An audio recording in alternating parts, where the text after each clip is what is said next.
China e Rússia estão encurralando o lítio com uma química que redefine as regras do poder.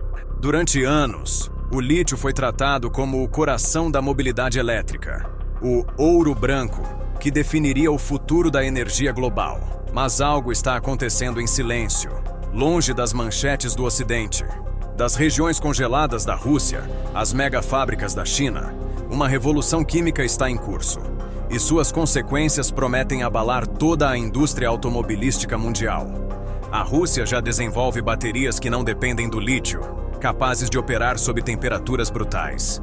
Ao mesmo tempo, a China aposta em baterias de sódio que carregam em minutos e funcionam sem depender de minas localizadas em regiões geopolíticas instáveis. E isso vai além da tecnologia.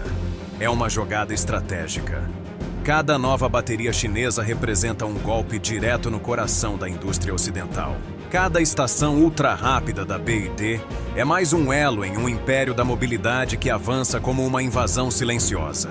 Enquanto Europa e Estados Unidos fazem promessas para 2030, o futuro já está sendo instalado nas ruas asiáticas. Como a Rússia conseguiu desenvolver baterias que desafiam o frio extremo? Por que a China já não precisa do lítio para dominar a mobilidade elétrica? Fica até o fim do vídeo para descobrir tudo. Entre as sombras do Ártico e os ventos congelados da Sibéria, a Rússia decidiu abrir um novo capítulo na corrida tecnológica das baterias.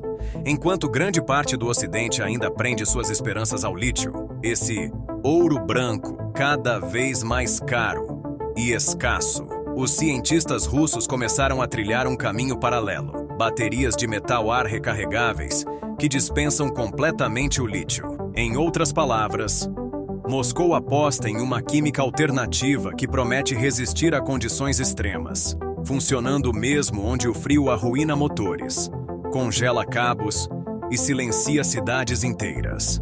O mais impressionante é que essa busca não acontece em laboratórios secretos de ficção científica, mas em instalações reais como o Skoltech, próximo a Moscou. Ali, pesquisadores testam combinações de sódio e alumínio, criando eletrodos que lembram mais blindagem militar do que peças delicadas de tecnologia. O resultado? Um protótipo que resiste a temperaturas brutais, oferecendo desempenho estável em climas onde até mesmo os melhores projetos ocidentais falham. Para muitos analistas, isso não é apenas inovação, é um recado geopolítico disfarçado em engenharia. Enquanto Estados Unidos e Europa discutem regulamentações ambientais e avaliam se devem abrir novas minas, a Rússia age em silêncio. Nos Urais e em Iacútia, regiões de gelo eterno e riquezas minerais, minas inteiras começam a ser exploradas com intensidade. As sanções impostas pelo Ocidente, que tinham como objetivo isolar Moscou, parecem ter surtido o efeito contrário. Aceleraram a busca por autossuficiência tecnológica. Agora, em vez de depender do lítio extraído em territórios controlados por adversários, a Rússia transforma seu próprio subsolo em arma estratégica. Mas a verdadeira carta na manga não está apenas no sódio ou no alumínio, e sim nas chamadas terras raras. Esses elementos, de nomes quase impronunciáveis, escândio, neodímio, térbio, são fundamentais para a fabricação de motores elétricos, ímãs de altíssima potência, satélites e até drones militares. Hoje, a China controla cerca de 70% da produção mundial, mas a Rússia detém aproximadamente 10% das reservas globais, o suficiente para embaralhar qualquer jogo de poder. Com acesso a esses recursos, Moscou não precisa apenas correr atrás. Pode ditar ritmos, definir preços e impor barreiras. É aqui que a narrativa se torna mais densa. Rússia e China não estão apenas inovando, estão redesenhando o tabuleiro energético global. Para eles, dominar a bateria é dominar a mobilidade. E controlar as terras raras é controlar quem fabrica a bateria. Essa lógica simples, mas devastadora, coloca o Ocidente em uma posição de constante reação. Enquanto se investem bilhões em pesquisas que prometem resultados apenas para 2027 ou 2030, os blocos orientais lançam soluções práticas agora. Imagine a cena. No inverno de Moscou, Ônibus elétricos circulando normalmente em menos 40 graus Celsius, abastecidos por baterias que não se importam com o frio. Ao mesmo tempo, cidades europeias lutam para manter poucos carregadores funcionando sob nevascas. A mensagem não poderia ser mais clara. Quem dita o ritmo da energia não precisa disparar mísseis para exercer poder. Basta controlar a química que move o futuro. Assim, o tema da Rússia não é apenas sobre ciência ou sobre novos materiais. É sobre estratégia, soberania e domínio energético. Um movimento que enterra o modelo antigo baseado no lítio e lança um desafio direto às potências ocidentais. Adaptarem-se a um mundo que já não gira em torno do que extraem, mas sim do que conseguem reinventar. O projeto mais simbólico dessa nova etapa acontece no Skultech, um centro de pesquisa perto da capital russa. Ali, equipes trabalham com combinações de sódio e alumínio, criando eletrodos que lembram mais armaduras militares do que simples peças elétricas. O objetivo é claro: desenvolver baterias resistentes, confiáveis e, acima de tudo, independentes do lítio, o mineral que se transformou em moeda geopolítica global. Para Moscou, cada avanço nesse campo é também uma forma de responder às sanções impostas pelo Ocidente, mostrando que a ciência pode ser tão estratégica quanto qualquer arma. Mas a jogada russa não para nos laboratórios. O país está abrindo novas minas nos Urais e em Yakutia, regiões conhecidas por sua dureza climática e riqueza subterrânea. Ao contrário do que muitos previam, as restrições econômicas não sufocaram a indústria russa. Pelo contrário, funcionaram como catalisador para uma busca frenética por autossuficiência. Hoje, em vez de importar lítio ou depender de fornecedores alinhados ao Ocidente, a Rússia transforma seus próprios recursos naturais em trunfo estratégico, e o trunfo mais poderoso atende pelo nome de terras raras. Esses elementos de nomes quase impronunciáveis, escândio, neodímio, térbio, são invisíveis no dia a dia, mas indispensáveis na tecnologia moderna. Eles estão nos motores elétricos, nos ímãs de altíssima potência, nos satélites que orbitam o planeta e até nos drones usados em operações militares. Atualmente, a China domina cerca de 70% da produção mundial, mas a Rússia detém 10% das reservas globais. Isso significa que Moscou não apenas corre atrás, pode influenciar preços, negociar vantagens e travar o avanço de quem não tiver acesso a esses minerais. A mensagem, portanto, é direta. Não se trata apenas de inovação científica, mas de controle energético e geopolítico. Rússia e China compreenderam que quem domina as baterias domina a mobilidade global. E quem controla as terras raras controla quem fabrica essas baterias. É um jogo de poder em múltiplas camadas, no qual o Ocidente aparece como espectador, atrasado em suas promessas para 2027 ou 2030, enquanto o Oriente já coloca soluções práticas nas ruas. Durante décadas, o lítio foi tratado como o rei das baterias, o mineral mágico que permitiria ao mundo abandonar de vez os combustíveis fósseis. Mas esse trono começa a balançar. Surge um novo protagonista, muito mais abundante, barato e acessível: o sódio. Diferente do lítio, que exige minas caríssimas em locais estratégicos e provoca disputas geopolíticas, o sódio pode ser encontrado em quase todo lugar. Desde o sal das nossas cozinhas até o mar que cobre 2/3 do planeta. É como se estivéssemos cercados por uma fonte inesgotável de energia que só agora começa a ser explorada com seriedade. Empresas chinesas como a KTL, líder global na fabricação de baterias, já não tratam essa ideia como promessa distante. Em apenas 2 anos de pesquisa aplicada, a companhia conseguiu desenvolver baterias de íons de sódio que oferecem 500 km de autonomia e suportam mais de 10.000 ciclos de carga. Isso significa veículos mais duradouros, manutenção reduzida e custos de produção drasticamente menores. A lógica é simples.